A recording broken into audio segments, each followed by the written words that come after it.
नमस्कार मित्रांनो, जय शिवराय. तर कसे आहात तुम्ही सर्वजण? आय होप की तुम्ही सर्वजण चांगले असाल. आज आहे माझ्या मिनी ब्लॉगचा डे 1. तर मी आलो होतो आमच्या कन्स्ट्रक्शन साईटवरती. तिथे चालू होतं थोडंफार काम. ते काम चालू होतं प्लिंथ फिलिंगचं म्हणजेच तिथे प्लिंथ बीम टाकलेला होता, त्याची फिलिंग चालू होती. तर हे बघा, मी तुम्हाला दाखवू शकतो की हे बघा, अशा प्रकारे इथं प्लिंथ फिलिंग होत आहे. तर आम्ही केलं इथं थोडं ऑब्झर्वेशन, कुठे काही चुकलेलं आहे का ते बघितलं. आम्ही थोड्या गोष्टी ऑब्झर्व केल्या. त्यानंतर आम्हाला लागली होती भूक. तर त्यानंतर आम्ही सर्वजण बसलो जेवायला.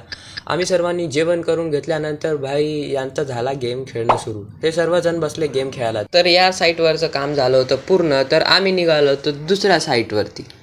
तेवढ्यातच आम्हाला दिसली भैया ही कार. तर या कारचं नाव काय आहे आम्हाला कमेंटमध्ये नक्की सांगसाल, मला तर माहीत नाही आहे. त्यानंतर घेतली आपल्या गाडीची चाबी. तर ही आहे आपली गाडी. त्यानंतर आम्ही निघालो नेक्स्ट साईटवरती, म्हणजेच की दुसऱ्या साईटवरती. त्यानंतर माझा मित्र अथर्व म्हणे की भावा मला तुझी गाडी चालवायची आहे. तर मी याला माझी गाडी दिली. तर आम्ही या साईटवरती पोहोचलो होतो, पण आपला जो मिनी ब्लॉग आहे तो मिनी होत नव्हता. त्यामुळे मी या ब्लॉगचे 2 पार्ट केलेले. तर या साईटवरती आम्ही गेल्या थोड्याफार उचापत्यास. तर तुम्ही नेक्स्ट पार्ट आपला चेक करू शकता. Bye bye.